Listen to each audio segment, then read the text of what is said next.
Welcome, everybody. Can you hear me? I can hear myself. It's good to see you all. Thank you for coming out tonight. We'll grab our seats. We'll get started in just about a couple of minutes. And as people find their seats, we are going live. So if you don't want to be on television or on YouTube, don't come up here and do something crazy. All right. Welcome, everybody. If you want to, of course, by all means, we'll provide space at the end for those who want to dance up here on television. All right. Great. Thank you for finding your seats, and welcome, everybody. First off, this is Aaron Prager, and I know many of you are very excited. All of us are very excited.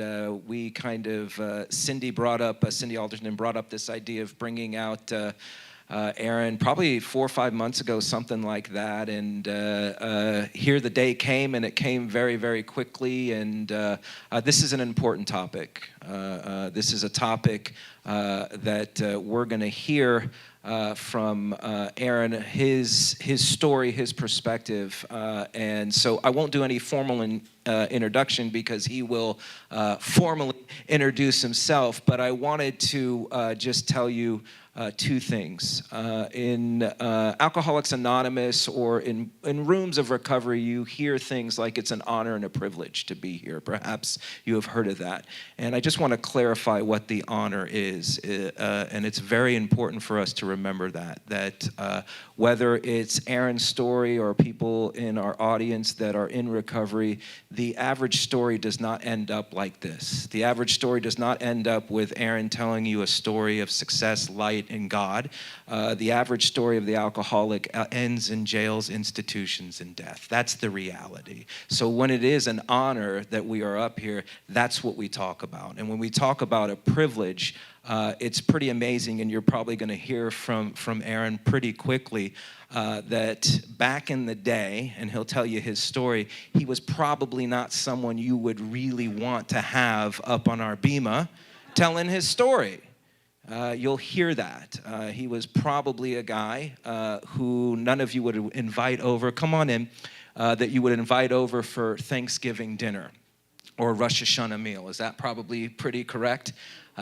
So that's the privilege. The privilege is that we get to be up here and share our experiences. And so I'm going to turn it over to him by asking him in a manner, in a general way as we kind of use that terminology, what were you like? What happened to you? And what's your life like now? There we go. Now, all right, folks. My name is Aaron Prager. Thank you for having me and welcoming to beautiful Southern California. I grew up in Southern California, and I'm very grateful to have the opportunity to, as the rabbi alluded to at the beginning, be able to share my experience, strength, and hope with people where most people don't have that blessing and be able to do that. I don't take it for granted, nor do I, to the best of my ability. I try to tamp down my ego as much as possible. Being on stage, it's kind of tough sometimes, but at the end of the day, I realized that my favorite acronym I ever heard for ego was edging God out. And if I allow my ego to take up so much space, there's no place for Hashem to then come into my life and direct my life. But I mean, yes, it's very typical in most recovery programs to tell what your story is like from, whether it be a year in sobriety old or whether it be 10 years or whatever. So I've been telling my story since I was about 3 months sober. I think my sponsor shoved me on a stage and said, "Aaron, you're 3 months sober, go help somebody." I said, "What? What are you talking about?"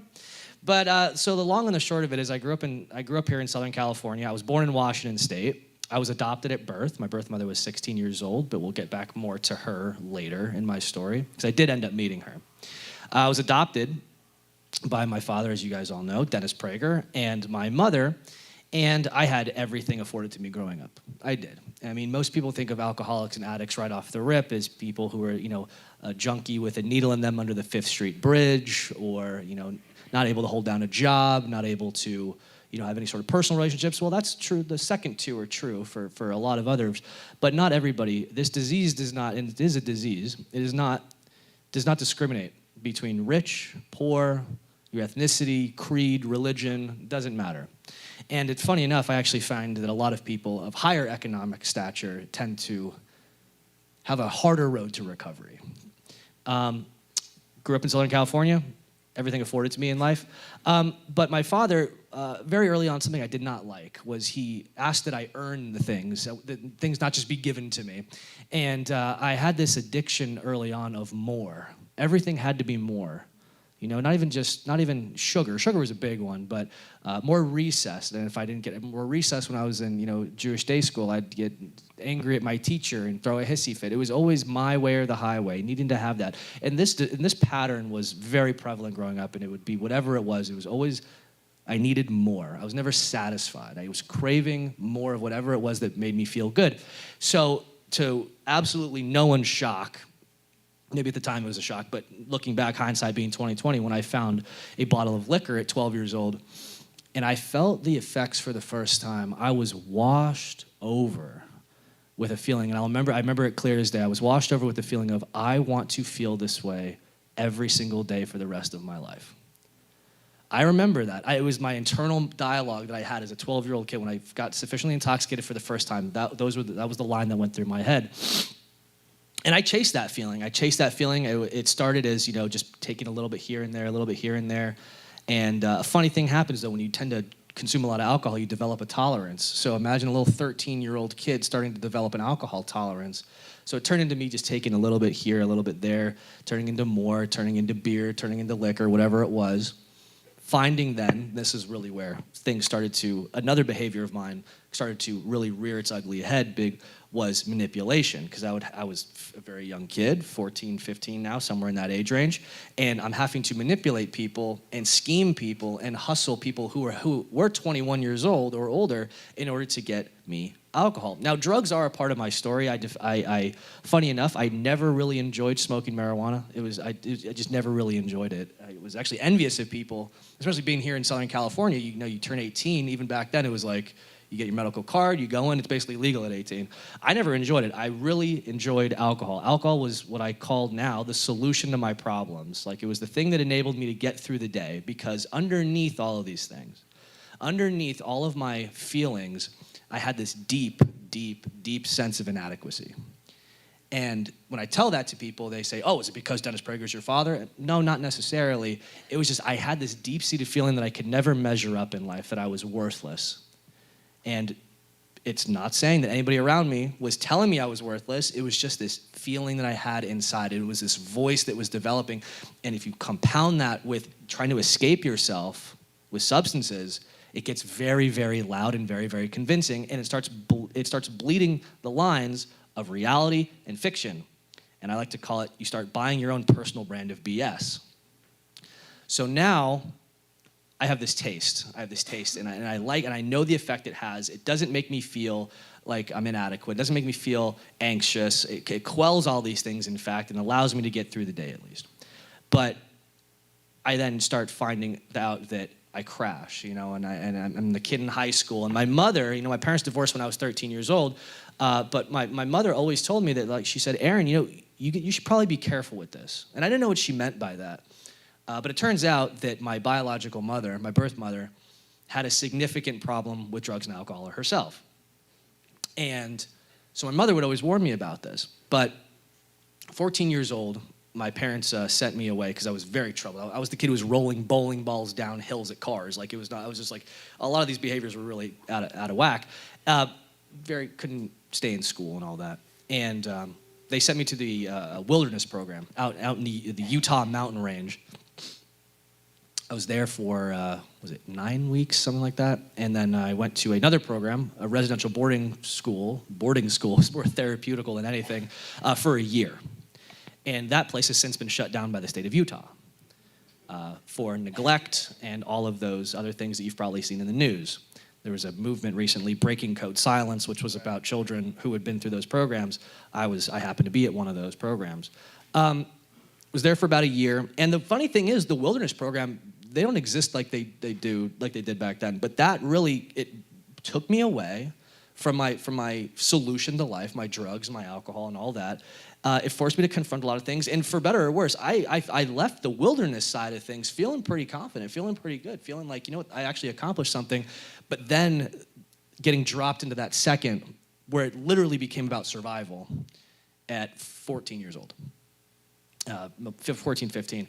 And I came out of that year being away from home, and I made it 1 week without drinking again. I made it 1 week. And I was back off to the races again. My parents divorced when I was 13. I think I left that out. But that was a critical moment in my life. At 13, I mean, divorce is always tough, but at 13, I was old enough to understand, to see what was happening. I was aware of what was happening, but I was too young to process the nuance of, or the like how complex it was and everybody's feelings and all their emotions. I couldn't process that part of it. So I barely make it through high school. I think I went to 6 different high schools. Finished an independent study. I think they were just trying to get rid of me at that point. And my mother said, you gotta do something. And at this point, I had figured that there were other substances that if I put that on top of alcohol, I can drink longer. You know, it started with Adderall, moved to cocaine, and then I found methamphetamine later in life. And my mother's like, you gotta do something. And I'm thinking to myself, what can I do that allows me to drink? What can I do that allows me to do drugs? And if I get a job doing these things, it's socially acceptable. I'll go to culinary school because sobriety and kitchens aren't really a thing. They're not mixed together. Needless to say, I flunked out. I did not make it very long there. But around that time was when I was introduced to methamphetamine, and that was the love of my life. I like to tell people I had a master's in alcohol and I had a bachelor's in crystal meth. It got to a point where before I got sober, I weighed 92 pounds. My kidney was not in good shape. My liver was not in good shape. And my skin was a horrendous shade of yellow. And I was 23 years old. I had tried rehabs. My father sent me to a Chabad treatment center in Los Angeles. I left AMA against medical advice. I made it 90 days between that treatment and the treatment that finally ended up working. But something happened in that 90 days where I was not sober, weighed nothing. A strong wind can blow me over. I get a Facebook message out of nowhere, and it says, "Are you adopted?" I said, "Yeah." She said, "Is your mother's name such and such?" I said, "Yeah." She's like, "I'm your biological half-sister."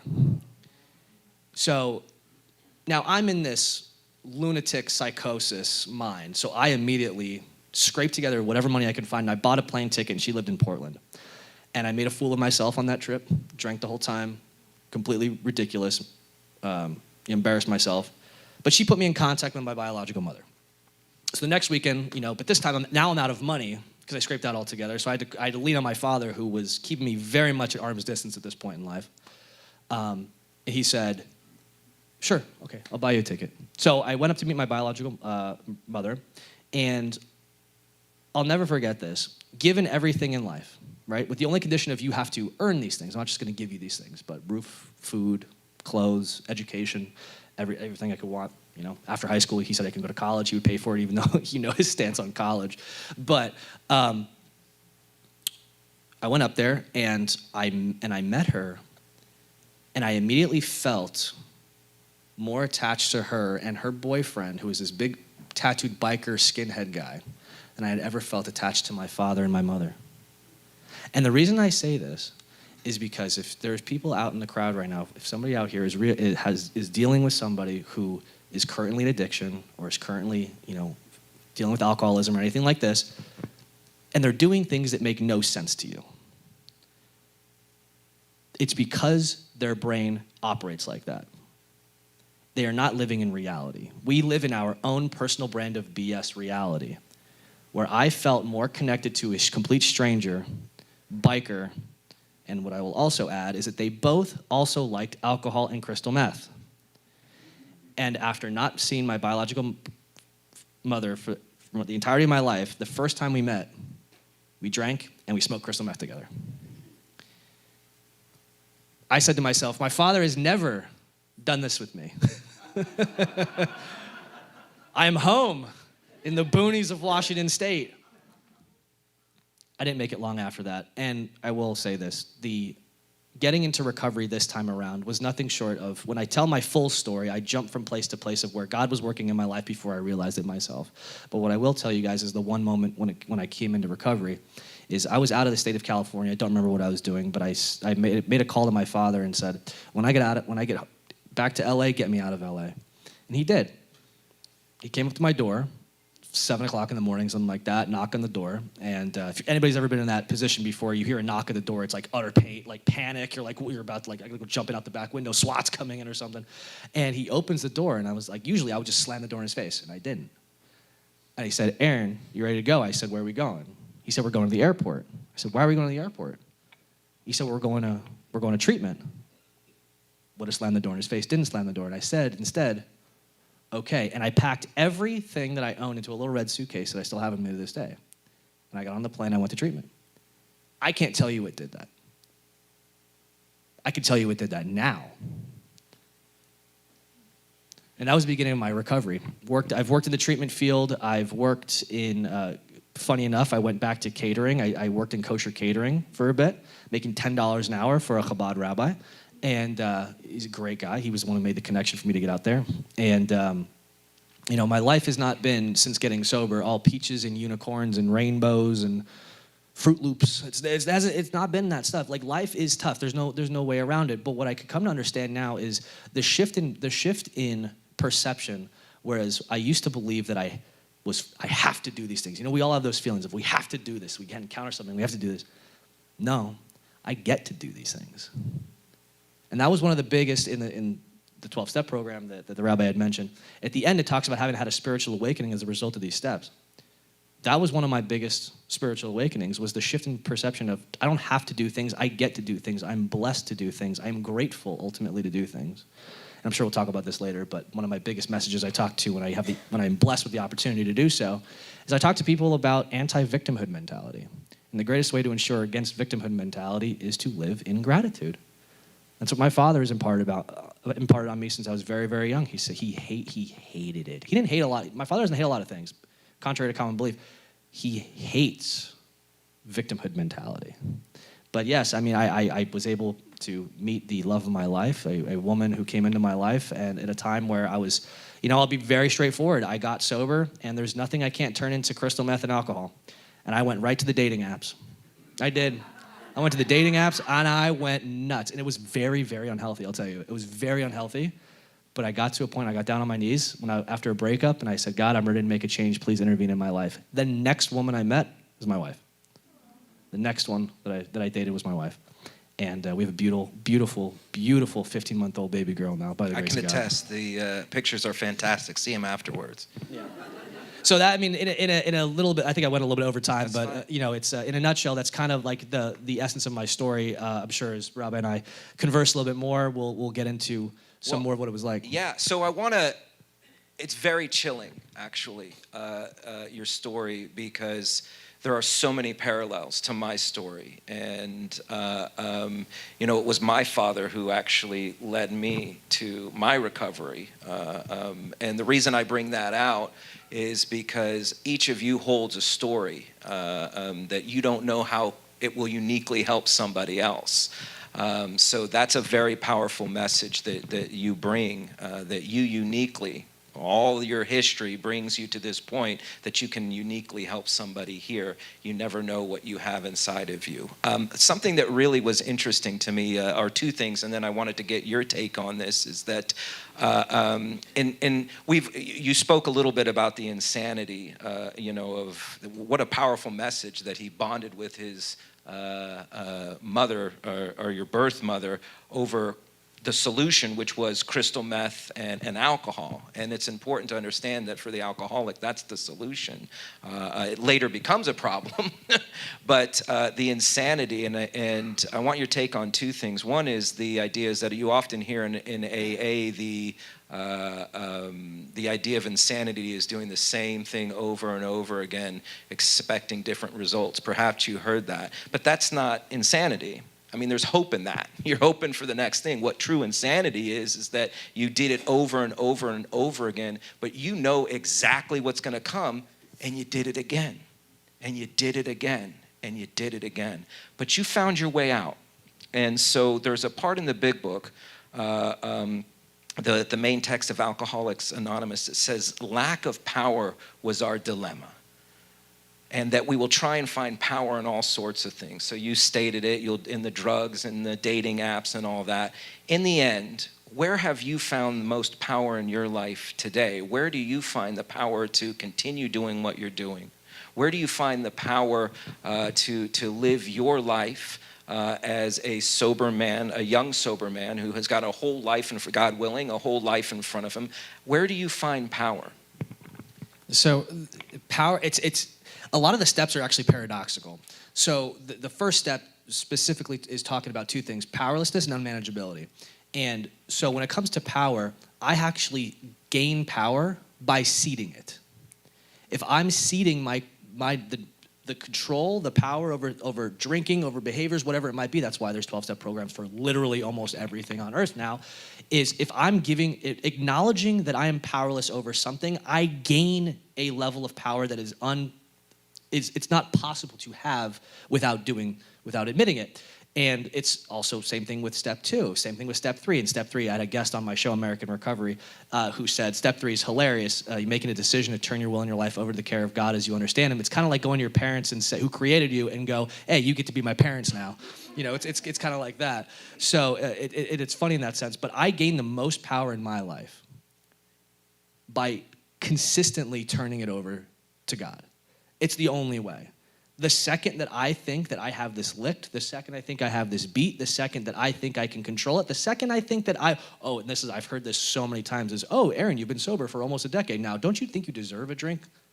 Like, no. Like, what? No. But and it's also like, if I'm able, step 1, 10, 11, and 12. They said anything with a 1 in it, I can do at any point in the day, at any point in my life. So 1, admitting that I'm powerless over alcohol in my life and become unmanageable. 10, continuing to take personal inventory. 11, mindfulness, which is prayer and meditation. And 12, trying to help other people be of service because of the result of the program.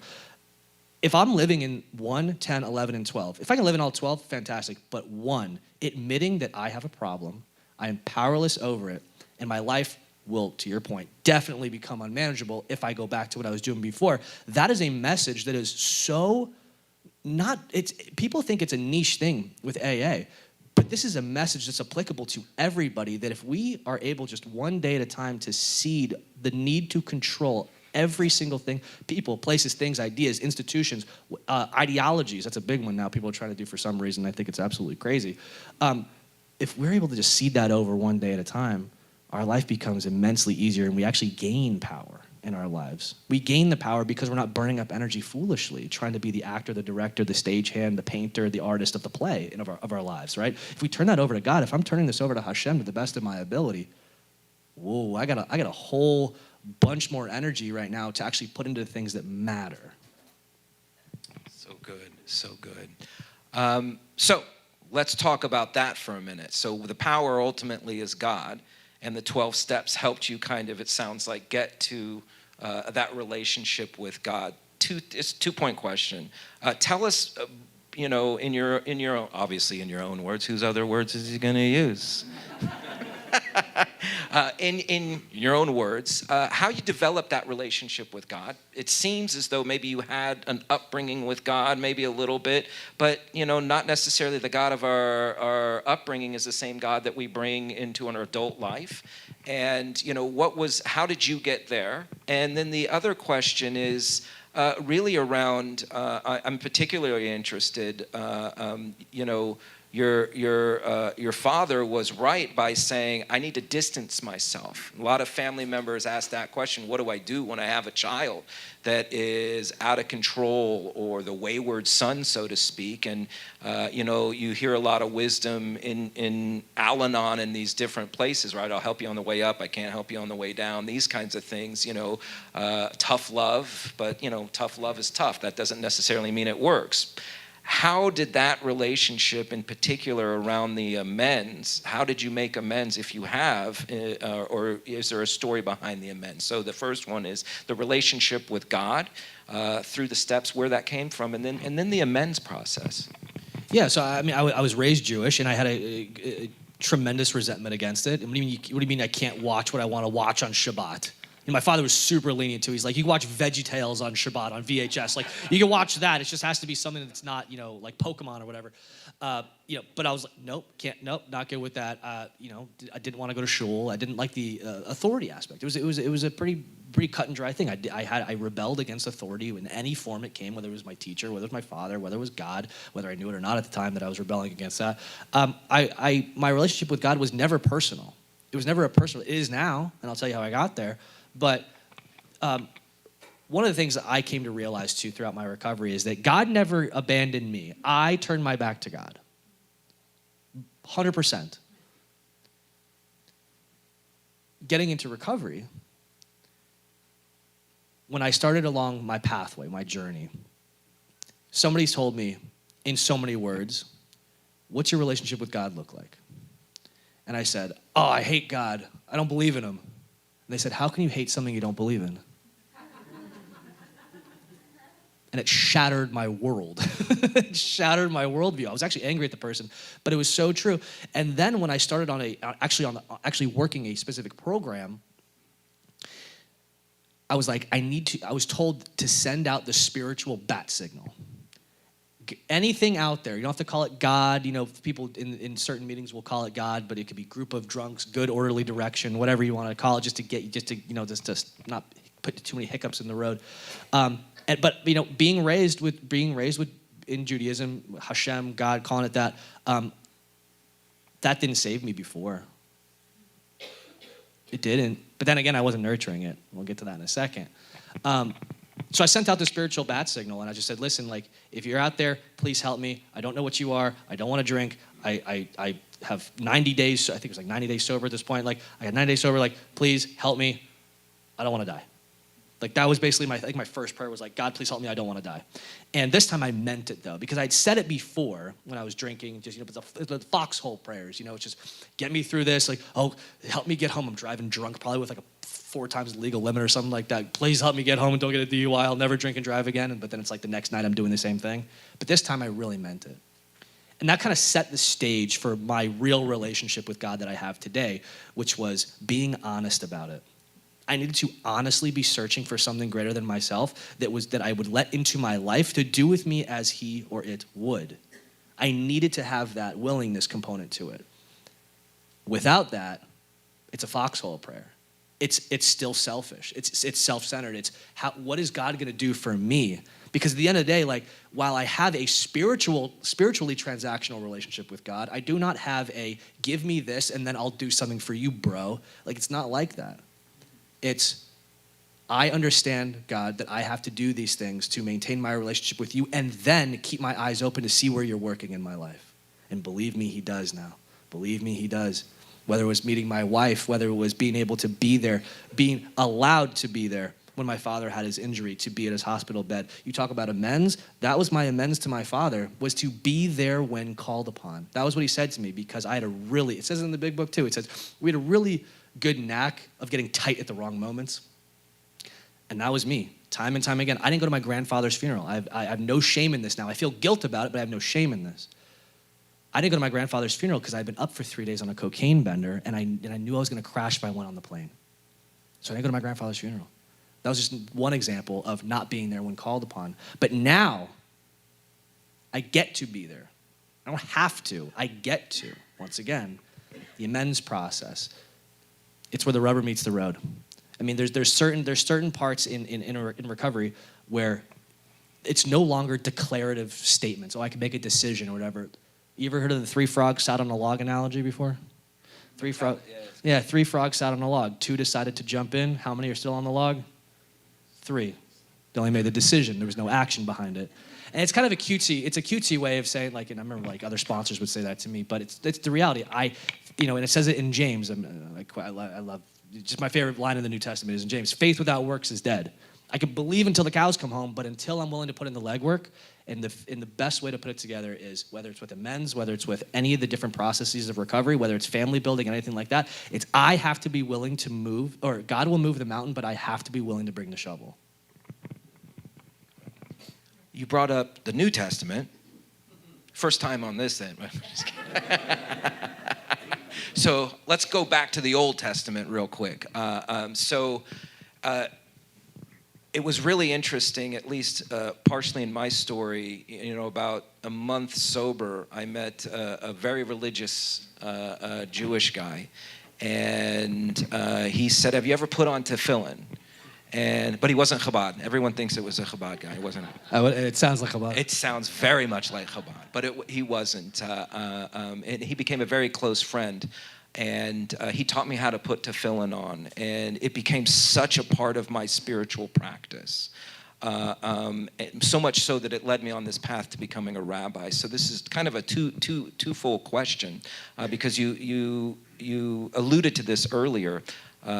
First off, is there any Jewish practice? You had Shabbat in your life. I'm sure there were other Jewish practices, other Jewish experiences. Is there something that you kind of held on to that you found, at least in your recovery or your journey with God, that has really stuck out to you? Jewishly, whether it's tefillin, Shabbat, mezuzah, or is there something that really sticks out to you that you've incorporated into your spirituality, and is there a story behind that? And the other is you spoke about, you started speaking at 3 months, and I made the discovery at 3 months sober. You and I both got sober very young, even very younger for some other people too. I mean, it was, but I got sober very young, and I decided I wanted to be a rabbi at 3 months sober, and I just kept it to myself because people think you're insane. So, it's just like, I'm going to be the, president of the United States, and you've got no experience around that. But so it's not a political thing. Wow.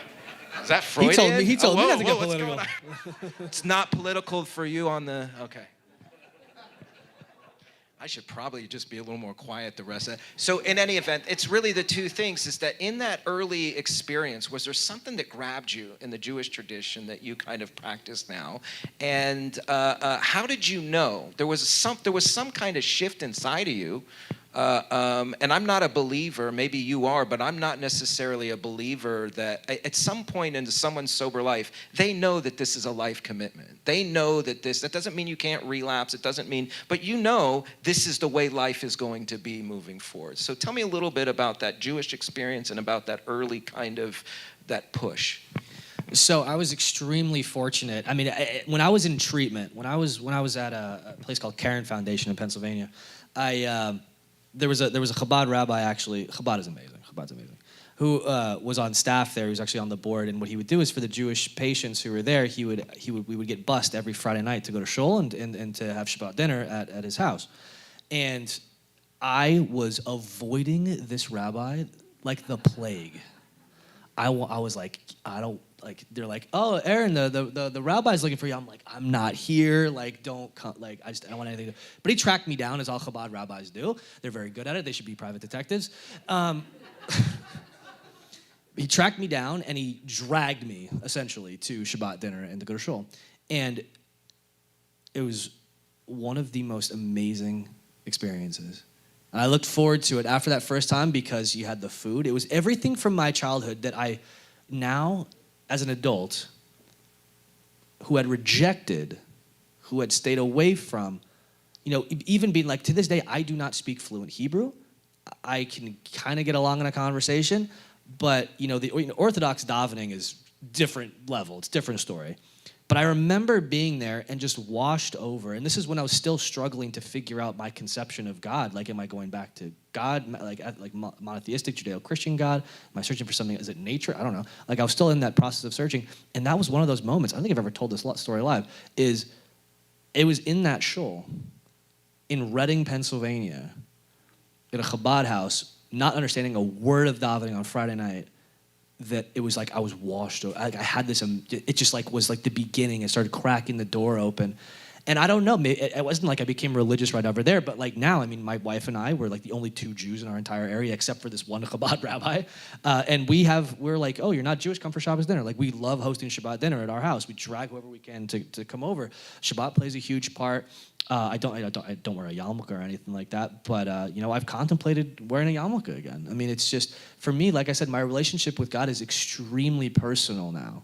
Unlike my father's. My father is not very much, but it's about a personal relationship with me that is able, when God can work through me, because that's all I want it to be. I spoke with you brought up a person we were speaking before, Ed Milet. One of his good friends, his name is Damon West. I filmed with him for Prager University as well. I recommend everybody go check out that episode. And he talks about when he got out of jail, he wanted to have, or at the parole board, he said, when he was asked, what do you want? What do you want to be in one word? He said, useful. I want to be useful. And that, when he told me that story, it hit me like a ton of bricks, because that was the exact same experience that I had. I wanted to be useful. I had took for so long, and through. I mean, what is half of the stuff of the fundamental tenets of Judaism about? I mean, look at tzedakah for one, but it's about action. It's not about thoughts, it's about action. And that's another tenet of Judaism that I found extremely attractive, like when I started getting back into it and like actually taking a look and examining, like, do I want to pursue this back? Do I want to become, do I want to begin nurturing this again? It's the same thing. Faith without works is dead. Actions, thoughts without actions, what does it mean? Like, we need, our ethics come from action. Is that not a perfect fit for somebody who's like trying to now nurture this? And then, and it cannot be understated, and it might sound cheeky, but it cannot be understated, the power of the feeling that it is to come back to your people. That is what I felt. When I'm able to go to my father's Torah minyan, I see people there I saw when I was running around when I was 5 years old, running into walls, causing trouble. Like, I see those people. Right? They remember me, I remember them. And it's like, I have this feeling of like, and it's my wife converted to Judaism, and she said her reasoning when she was in front of the Beit Din, and the rabbis, she said, I want to be part of the people my husband is a part of. Like, that was her whole reasoning for wanting to become Jewish. And I feel like the community aspect, I mean, like we have it in recovery, but a lot of the world has whether willfully or most of the time completely like not knowing it, they've seeded their communities, right? And that's why I believe that Judaism is so important to the world nowadays, as well as Christian Judeo-Christian values, are being weeded out a lot of society. We're losing this community, and that's what I try to do, and it's what gives me hope at the end of the day. Is that, listen, if I have a voice and God has brought me back from the abyss, who am I to deny Hashem? Who am I to deny? Like, if God has given me a voice and God has given me sobriety and God has given me these things in my life and placed them, God has given me Cindy who reached out to me to talk to you to bring me over here. It's like, who am I to say no to this?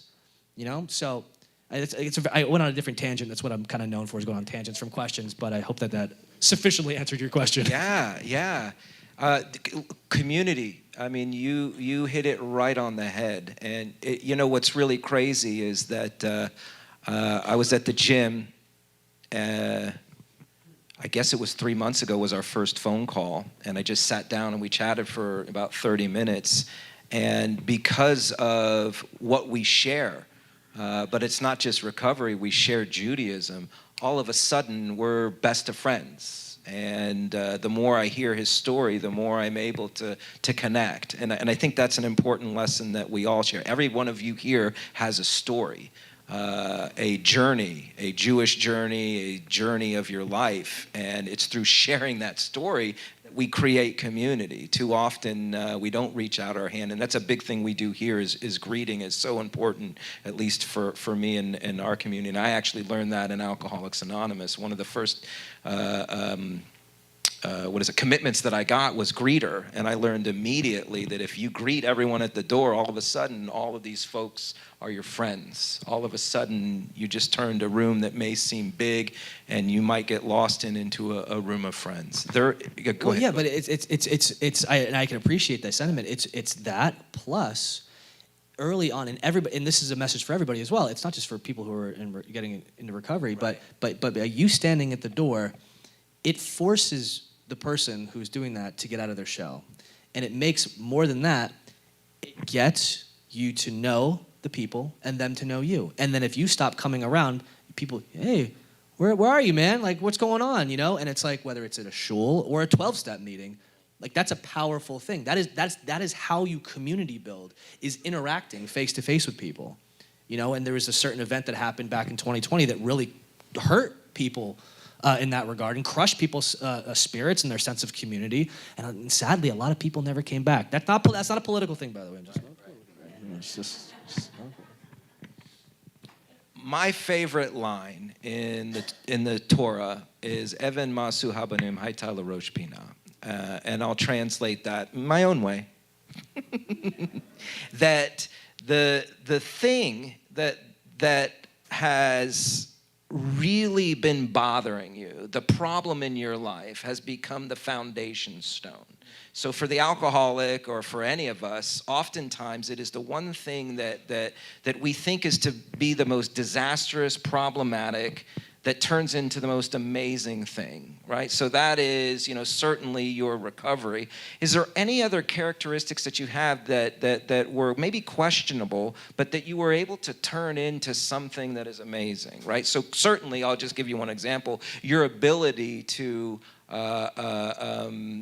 be a people person, right? I'm sure you were a social butterfly until you weren't when you were using, I'm sure. But you've taken that to be a strong speaker. Are there other instances where that thing that would have cut you down has turned into your foundation stone? Yeah, there's a couple. I mean, first, I was an introvert before. I was very much of an introvert, and now I like to speak to everybody. I'll be around here for until I'll probably be the last one to leave. But one of the biggest mindset shifts, and it's maybe not a characteristic, but a mindset shift that I had, that talking about taking something that used to paralyze me, but it's now turned into an asset for positivity in my life, is I used to have this idea when I was confronted with not knowing what was going to happen next. I'd become paralyzed by it, like, oh, I don't know what's going to happen next. I'm so freaked out, and I would freeze. Now, I don't know what's going to happen next. There's so many possibilities, and I get jacked about it. I get so excited, and even now, I light up, even thinking about it, because it's like we have options now.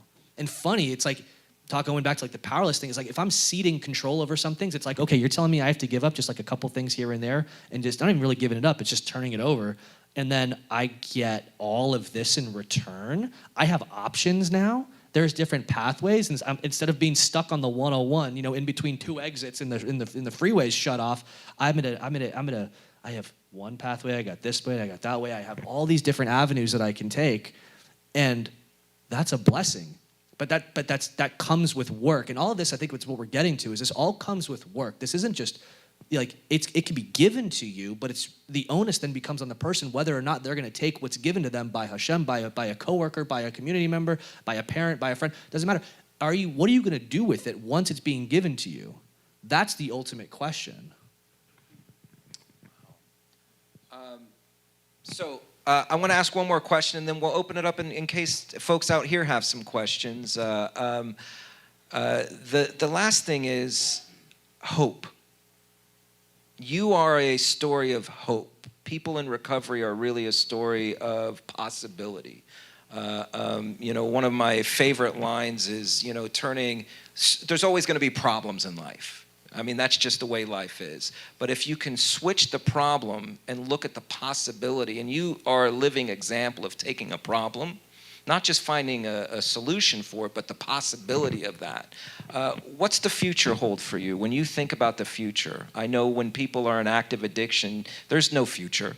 You can only see what you see right in front of you. What do you hope for your future, the future of your child, your beautiful little girl? What do you see now that you have recovery, you have a vision of life? What is your biggest hopes?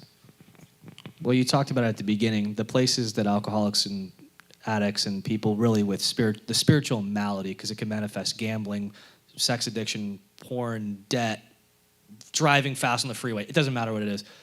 Those, for the most part, if you have the ism, right, the spiritual malady, that's where you end up in one of three places: jails, institutions, and death. I hit all three. I've died, I've been to jail, and I've been in institutions. Been all three. And now, hope. This is my entire, I guess what people have deemed it my brand now. It's hope. It actually, very few things anger me now. But it angers me when I see people, I call them the doomers, the black pillars, the people who are just telling you that they traffic and just shove the problem down your throat.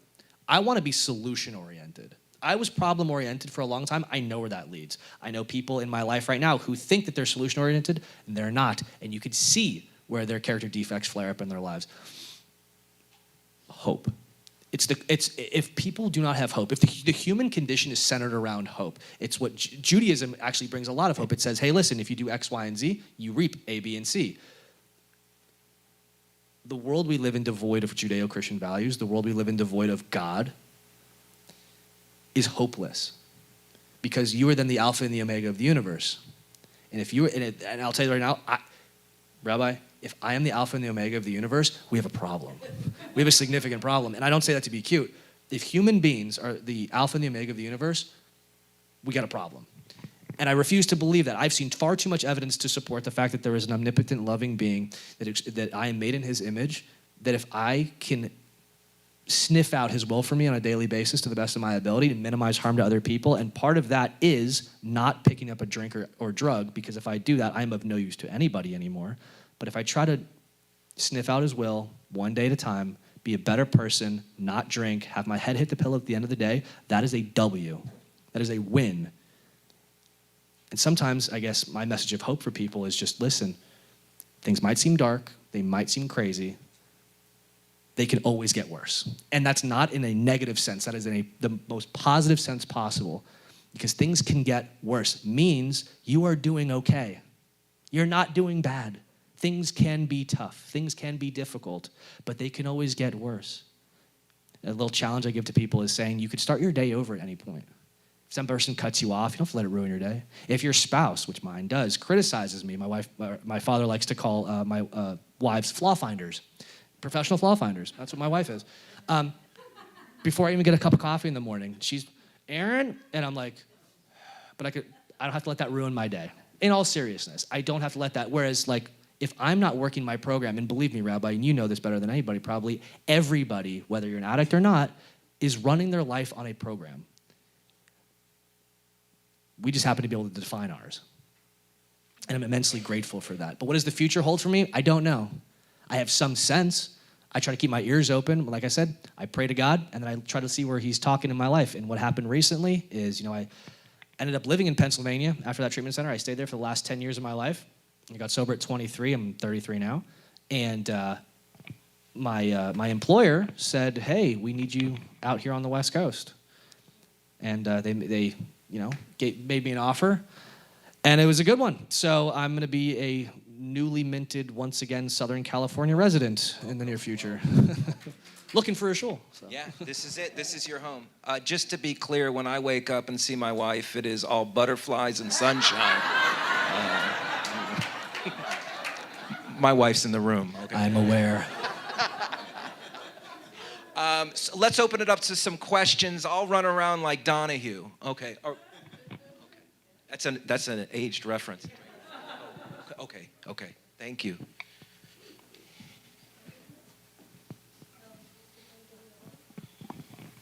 Go ahead. Who's first? I had a question. It's a good question. Hi. Your inspiration. I want to say that. Okay, so I think it's important that I tell you, I am a licensed marriage and family therapist, and I actually have AA degree. I work with addiction, and I'm a normie. I have two questions for you. One is, I have an understanding that alcoholism is, you have the genes for it, and of course, someone that's with alcohol, the first time they taste, they really love the taste. I understand about that, and then they build tolerance, and they want more and more to get that effect. My question for you is, with drug, how come you weren't scared of using the drug like something bad happened to you? That's one. Second question is, I would like you to please teach me so I can help clients as far as what made you actually decide to stop, because that's what I struggle with telling someone that has substance abuse, especially alcoholism. I have introduced cutting it down with alcohol, and I tell them, well, eventually it's better for them to stop. But really, what made you decide to stop, and what kind of advice you have for someone that has a problem with addiction, and what hope can you give? I guess that's it. Thank you. Okay, thank you for the question. I think I'll answer the second one first because it kind of plays into the second one. It plays into the first. So I didn't think I talked about my rock bottom moment, but my rock bottom moment was I was overwhelmed with this sense of looking around, and I realized I had no one else to blame for my problems anymore. There's no one else. My father wasn't around. My mother died before I got sober. Friends wanted nothing to do with me. Couldn't maintain a romantic relationship to save my life. Couldn't hold down a job. There was no one else to blame for my problems. And it was simultaneously the best and worst place that I could be in. Now, in order to get to that place, a lot of different things had to happen. Number one, my father, when I was in a pickle one time towards the end, called me up, or I called him up and was like, oh, I'm coming over, because, Dad's going to help me out, right? And he said, Aaron, I know what you're doing. Don't bring it around my family. He didn't say our family. He said my family. It hurt, but I brushed it off in 30 seconds and went to the bar anyway. The point that I'm trying to illustrate is that family members, a lot of the time, there's nothing you can do. You have to let the person hit rock bottom. An intervention is literally 99% family work, not with the actual person who's being intervened upon. An intervention, the point of it is to get all the family members on the same page to essentially, to put it bluntly, cut the person off. Don't pay for their stuff. Don't give them money for a hotel. Don't pay their phone bill. Don't let them come to the house. Raise their rock bottom to meet them.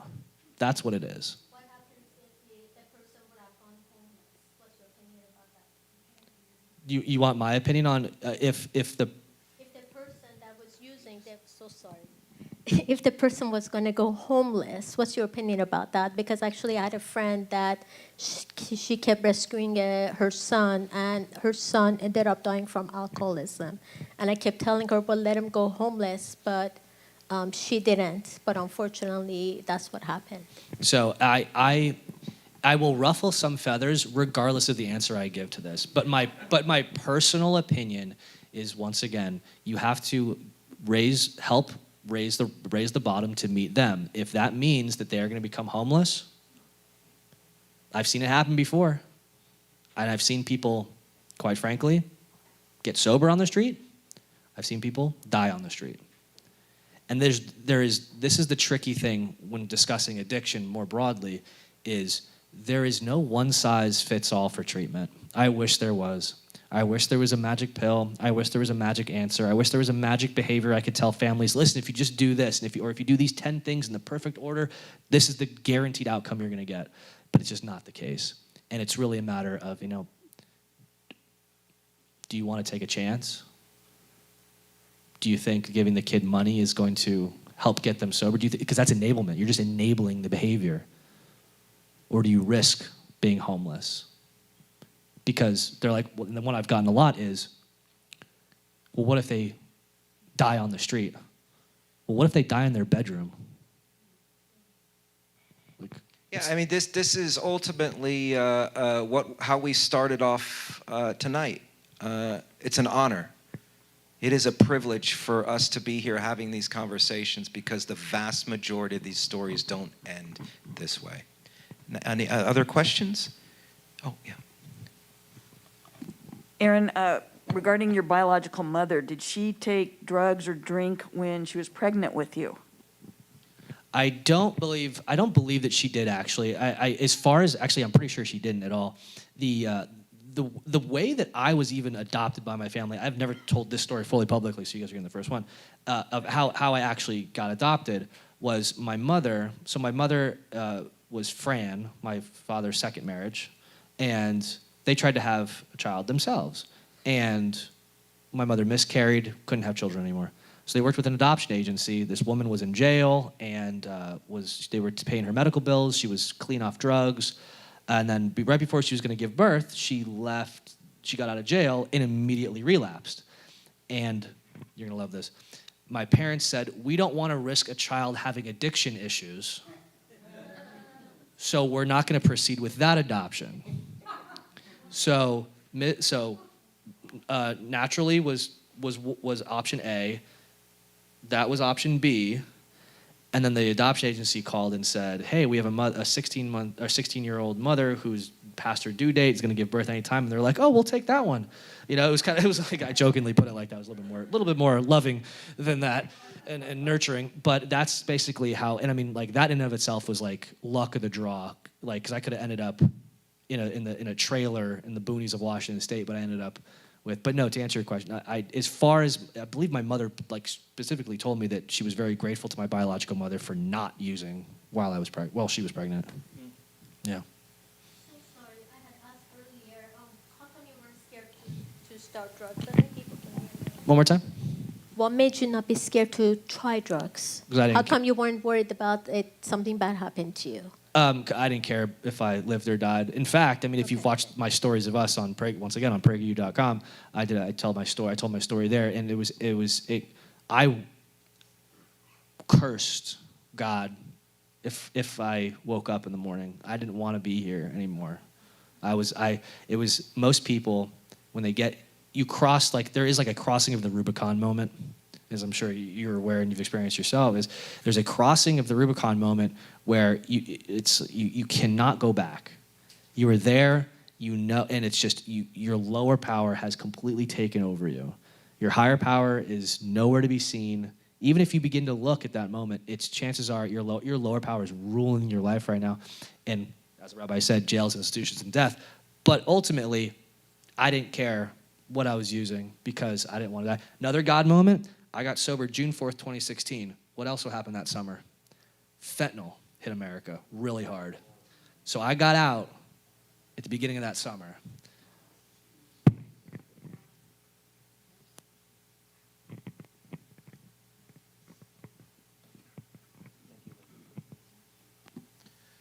So I'm a parent of two beautiful girls, and congratulations on your newborn, Thank you. Almost past that. But what advice can you give to us parents to help us not, if at all possible, not have the same problems with our children, that you experienced as a young adult? So I will offer you this. You can't take credit for everything good your kids do, and you can't beat yourself up for everything bad they do. You're not at fault for either. For either all the good things or all the bad things. Once again, I wish there was a magic recipe I can give you, but I could share with you what we plan to do with our daughter. My wife is not necessarily an addict or have the spiritual malady, but she came very close when she was younger. She experimented with other things and partied pretty hard. And our plan is, to the best of our ability, I want to foster an environment, once again, to the best of my ability. Some of it's out of my control. But what's in my control is I want to try to foster an environment that my daughter can come and talk to me if she is experiencing something bad. And know that I'm not going to club her over the head with a sledgehammer. We'll do like an immunity clause or something. I don't know. Just like whatever it is, like I need, like, because I never felt like I could tell my parents. Like I remember being in high school and I saw a kid at a party OD and die. And it affected me, and I didn't talk to anybody about it. Because I was scared of like, what is somebody like? Imagine me like going and telling. I don't know how maybe my father would have. He probably would, in retrospect, he probably would have been like, let's talk about this. But I didn't take it to anybody. I didn't feel like I could. But that's also not his fault. I just want to try to foster the most conducive environment to open communication that I can with my daughter, so that when things happen around her that she's like uneasy with or whatever, and like. I know she's gonna go drink. I know she's gonna try it. And the only thing that I can do is be like brutally honest about what my experience was. That's the only thing I can do. Because at least I know from my experience too, the more somebody was like, oh, this or whatever, that, and the other thing, like don't do this. Like my mother told me that I was just predisposed to this type of stuff. Like she knew, and that didn't stop me.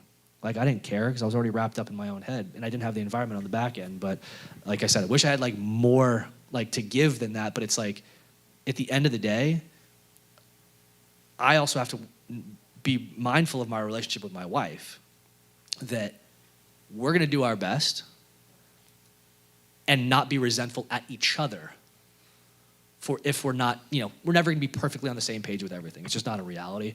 But we just try our best. We try our best, and we pray to God, and we keep God at the center of our life. We impart, I believe that the singular, the pinnacle purpose of me being a father is to nurture and grow my child's moral foundation and build their values. That's my number one goal. My father said that to me too. He said, Aaron, he's like, if you're a burger flipper, I just want you to be a good person burger flipper. Like, he didn't care what I did. He didn't care if I went to college. He didn't care about anything. I know a Jewish parent doesn't care if their kid goes to college. It's insane. Yeah, but he said, I want you to be a good person, and that's what I want for my daughter. And I'm going to go to the edges of the earth to try and make my daughter a good person first and foremost before anything else. And hopefully, just hopefully, God also, I bring the shovel, but he hopefully will move the mountain for me on that. I just want to say what you said was really important. I've worked in many different treatment centers, and one of the ways that I guess was maybe even what you experienced in the wilderness programs, that they have real hard rules. I've even attended a few of these that it's really clear cut, and if you do any of the 3 things that you're not supposed to do, you're kicked out. And so what he was saying, what Aaron brought up, was this idea that in one treatment center I worked at was that they didn't want anyone to go underground. If you make a mistake, make sure you're comfortable about being able to share that mistake. And it's the idea of honesty. And do we provide an environment for our friends, our family, our loved ones, our community, that they can put it all out there, warts and all, and there's not sure you're going to judge. I love people. No judgment. There's always judgment, right? There's always judgment. But they're not going to judge you as good or bad. It's not a good or bad thing. And that's really the beauty of what you're saying, that your kids won't go underground if they feel safe to be able to share all their experiences. We live in a world where we do create environments where folks, even those who are closest with us, don't feel safe. Yeah. Final thought on this, because you're talking about mistakes. The difference between a mistake and an F-up is, did you learn something? That's what it is. A mistake is, all right, didn't do the right thing. Learn something from it. You F'd up, though, if you did something and then you just didn't learn it, didn't take anything away from it. So that's really the barometer I'm going to use for my daughter, at least. When come and talk to me about it. Oh, did you make a mistake? Nope, that was an F. Like, you F'd up. You didn't take anything away from it. That's really like the line, I guess, that I'm going to go on.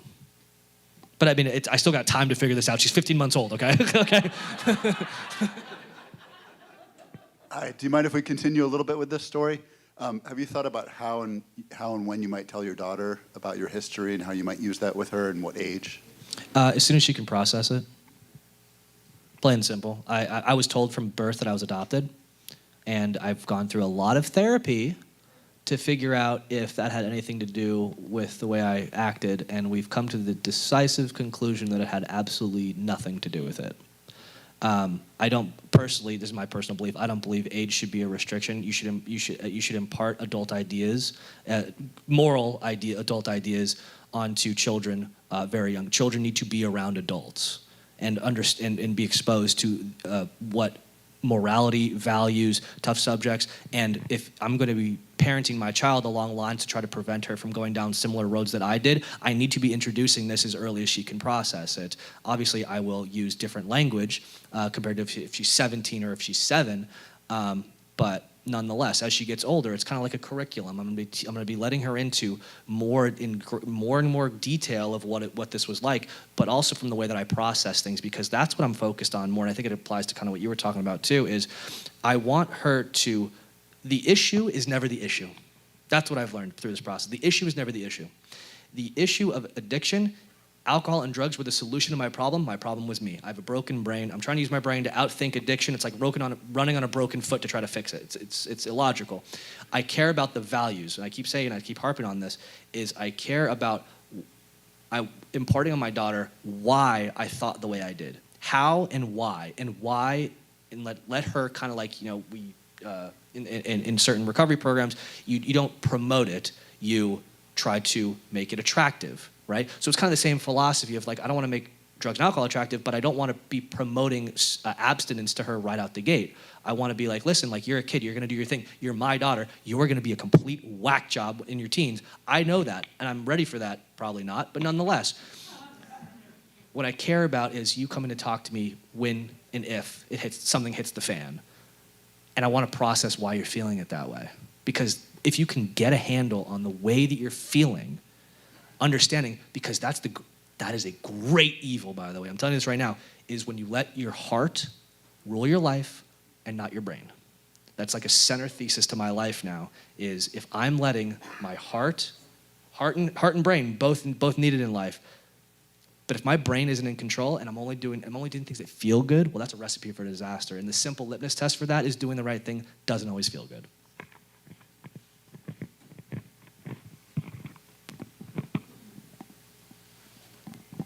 Hi. So one of the things when you're dealing with an addict or an alcoholic is the fear that if they suffer some tragic loss or some trauma in their life, that they will relapse because they may not have learned how to deal with that level in their lifetime unless they've experienced it before. So I know the experience you've had in the last 2 years with your father, and I was wondering, how did you process that when you got the news and keep yourself from falling back into the victimhood or the feelings that, I'm sure there was certain feelings you had that you were uncomfortable. How did you deal with that? Because most people, except for the loss of a parent or, they don't suffer necessarily a tragedy quite as unique, I guess, as you have. And I don't know if you want to elaborate on the specifics, but... So most of this, I like to call it recovery insurance, and I'll explain it. Most of the stuff right now, if at this stage of the game, if I'm walking through life and I'm simply being a reactionary, and like if something happens in my life or something comes out of left field, if I have to think on my feet at this point, I'm doing something wrong. It's a process at the very beginning. In certain programs, there's 12 steps to get you prepared for these things. There are things that it's preventative care. I need preventative care when I feel good for when things feel bad, so that I don't have to think on my feet. And I think this is where there's a misconception where people think that, oh, you learn a tool and then you just use it when you need it. It's not usually how it works. You're learning a new way of life. And through that new way of life, you don't feel like my father having an accident, becoming paralyzed from the neck down, all these things. That's not a boogeyman that I'm like, oh no, I don't know how to handle my emotions about this. If I'm living in that, I need to go back and look at my program and be like, where am I lacking? Where's my spiritual conditioning taking a hit? I need to tighten this up. I need to lock it in, right? And then the second question I always kind of get in this is, when do you put in the work? When you feel bad or when you feel good? And the answer is pretty simple in my opinion. When you feel good, you have the energy to put the work in. You're going to have a downslope. The downslope will hit you. The question is, how much recovery insurance, I like to call it, have you taken out to guard against all the feelings, the relapse potential, all these things?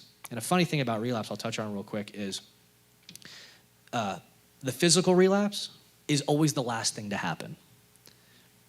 The emotional relapse, the spiritual relapse happens way before that.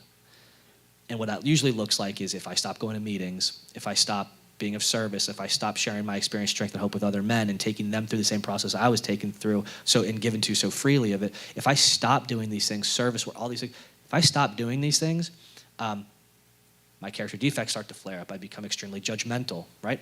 I still enjoy kind of being judgmental from time to time, though. It's the human condition. But my character defects will flare up. I'll be snippy with the wife. I'll have less patience with my daughter if she's crying. Like I have more anxiety, I'm more stressed out, and one of the things that, like, whether it's drugs, alcohol, or gambling, whatever behavior it is, it's usually triggered by not feeling good, to your point. And we want to feel better when something like that happens. So what have we done to now shift the mindset from, oh, this is our first avenue to go down if we're feeling bad? Is it a shot? Is it Jack Daniels? Is it a beer? Is it drugs? Is it, online shopping? I mean, it could be anything. and instead of that, be like, okay, the recognizing of this is not the good thing. The last time I actually had a real craving, by the way, it was about 2 years sober. I mean, and I'm almost, by the grace of God, now 10. But 2 years sober, I went to a music festival in Penn's Landing in Philadelphia. Super hot outside. And I saw this guy walking around with like an ice cold, like tall boy, I think it was like Coors Light or something like that. And it was like dripping off the side like in the commercial. And I was like, oh, I want one. And then, but it was amazing though. It was like, as quick as that first thought hit, the second thought hit, and it was, no, I don't want one. I want 12, and then going to the city for what I really want. And ever since then, it was like, that's kind of what I'm referring to, where it's like, if a tragedy happens in my life now, and I feel bad, I'm aware that I'm feeling bad, right? I've done the mental reps, but it's also, it's fungible though, or it's elastic, I should say. Like, I'm either moving away from a drink or I'm moving farther away from a drink.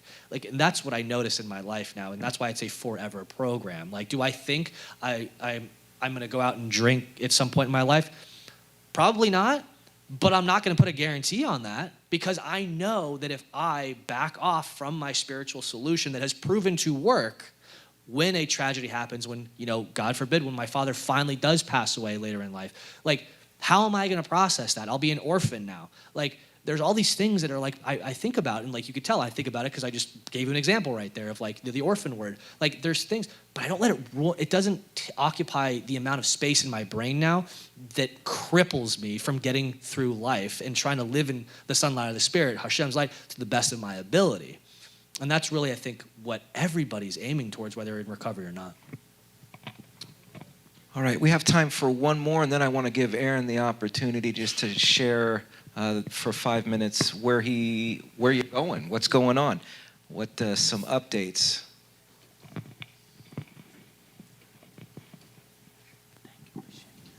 First of all, thank you so much for coming out here and sharing your story with all of us. Super helpful. Great insights. Thank you so much. Talk louder? Yeah, thank you so much for being here. Greatly appreciate it. You touched on a lot of very important, high-value aspects of life. And I'm pretty sure that a lot of us have gotten something out of this. I definitely have a lot. Thank you. I agree with you 100%. To live a life that's Hashem-centered and Torah-centered, I agree with you completely. People who know me personally, you know that that's my belief. I say this publicly. I say this privately. I agree with you completely. Now, let me ask you something. I work as an educator. I teach college. From your point of view, what do you think we as educators can do to help people, to guide them better, and to lead them better and point them in the right direction? What's your take on that? Thank you. So that's a pretty big question. What can you do as educators to guide people? I mean, I don't pretend to know the complex minefield of education nowadays. I don't pretend to know these type of things, but what I can say is, there are things, and I'm going to try to be as polite as I can about this, there are things that are for the teachers to teach, and there are things for the parents to teach. And those two, most of the time, shouldn't mix. But some of my teachers early on, my old rabbis, phenomenal people. They taught me the basics for morality. That was something. Granted, it was a Jewish day school, so it was a little bit different than like a public, high school or something like that. But I could still tell you some of the things they taught me. They imparted upon me. I began to learn from them, my teachers specifically, the importance of routine, the importance, like more of the bigger things in life. That's where I got from my parents. I didn't really get big life lessons from my teachers so much, but I got mechanics that combined with the values from my parents' side, if you was able to blend them together. So that would be, I guess, I feel like I shouldn't be giving you advice. You're the educator. But I mean, that's the best thing I think I could come up with now is what should you be doing? Mechanics? I don't know. Like that's kind of where I go. Like I said, I'm not an educator myself. I just stood up so I could see you back there. The only thing I would add is, in your place, accountability. Too often we have students coming in and they don't have accountability. I'll tell you a story about it another time. You and I will have coffee. I'll tell you a story. But accountability, because oftentimes the addict or people who just have the failure to launch, low-grade misery folks, the only time that they really get accountability is at a school level, where they're being held accountable. I want to. would say that's a good one. I mean, that's a universal principle: accountability and responsibility. Accountability, responsibility, and as it pertains to kind of our deeper discussion, it's interesting the difference between it. Like I was told, they're like, Aaron, you are not responsible for what you do when you were drinking, but you're accountable for it. Yeah. There's a difference there, and the goal now is to become able to be responsible as well as accountable. Exactly. Next year, maybe this summer, what's going on with you? What are the exciting things coming up for you? You said you were moving here. What's the next 6 months looking like for Aaron Prager? The next 6 months of my life are going to be crazy, actually. I took on an expanded role at Prager University, the conservative media group, and I have a show that is a non-political show, which on a political platform, which is actually kind of interesting. I try to not blend recovery and politics. I don't think that those are two things that should blend whatsoever. It's spiritual principles and the government. It's just they're antithetical to one another. And so my show is called American Recovery. 5 episodes are out right now, and we discuss spiritual principles and how to help people get out of a pit of despair. People who, I always tell it, the show is built for you. If you feel like you need to make a change in your life and you don't know how, I interview people from all different walks of life. I interviewed 2 interventionists from the show Intervention. I interviewed Stephen Baldwin, who's in recovery and a born-again Christian. I interviewed Dr. Stephen Marmer, a psychiatrist, about the importance of amends. Comedians, Dave Landau, Dr. Suzette Glasner, a biobehavioral professor at UCLA, about the importance of honesty, as you know, in sharing and the studies behind it. So it's really an all-encompassing show for spiritual principles, well-being, mental health, and we're going to be moving into also just interviewing different. More public-facing people about their stories, public personalities about how they got sober or what they're recovering from. We did an amazing episode with Josiah O'Neill. He's an amazing guy. Basically, the episode was the principle, because I won't talk about 12-step recovery, being a member, if I'm doing public stuff like the press, radio, and film, essentially. Like I'll talk about it here, and I know you guys have a YouTube, that's fine. But I don't mention it publicly. But essentially, the principle, the step of that episode we were talking about was step 3, making a decision to turn your life over to the care of God as you understand Him. And he was somebody who was an army medic during the Iraq invasion, who dealt with crazy PTSD, and it was how he came to the Lord and was able to process his recovery from PTSD and minor alcoholism. But I would recommend everybody go check out that episode; it's amazing. But yeah, the next year for me, I'm going to be moving back here to sunny Southern California, and bringing my wife and my child back with me, and I almost feel like the kid who got was like sent away, and now I'm like returning victorious, coming back, and I'm like I got my mishpacha with me now, and it's like it's kind of like what I feel like. I think Joseph maybe even in that sense to some degree being cast out, but nonetheless. I'm not actually making that comparison. No, but I'm overwhelmed, and even here, sitting here tonight in front of everybody here, I'm just overwhelmed with just a sense of gratitude, the ability to be able to come and share my experience, strength, and hope with everybody here. And if I touch one person, that's what I learned, is I don't try to talk to everybody, I try to talk to one person. When people ask questions, I try to look at them individually and make a connection with somebody, because at the end of the day, we're in a world that has lost connection. We have lost community. We are drastically losing our Judeo-Christian values to insanity, and we're not going to even get started on the other things. It's not my place to get into that at this time, but I'm just unbelievably grateful for what I can do by staying in my lane, and with your help, Rabbi, you allowing me to do it tonight. I'm just so unbelievably grateful. Thank you. 2 things. One is, what's the best way, because I'm sure people want to hear more from you, see what's the best way, Twitter, Instagram, what's the best way to kind of find you in the social media realm? So I haven't really spent a lot of time on building up my social medias, to be honest. But I mean, I will disclaimer, because like I said, it's politics and this other in recovery don't mix. If you follow me on Twitter, that is all of my unfiltered political takes. So you might get mad at me, but you can follow me across any social medias at the Aaron Prager, THE and then Aaron Prager. Twitter, Instagram, we're posting a lot more stuff on there. And if you'd like to check out American Recovery, you can watch American Recovery at prageru.com, or you can head over to the YouTube page, PragerU YouTube, and just go to the playlist for American Recovery. 5 episodes are released there, and we're releasing currently once a month, and they're full hour, 15-minute long interview, talks, conversations about different things. And I'll be working on some other projects in the not too distant future, being a full-time Southern California now and taking over an expanded role with Prager University and the company. So I'm just, once again, just extremely grateful to all of you guys for coming out tonight. And if I could leave with one thing. Of course. I always like to leave with a challenge for the upcoming week when I speak. I said it before, but I'll say it again. When you encounter something in the next week that you feel like you do not want to do, tell yourself, I get to do it, not I have to. Thank you. Thank you, Aaron.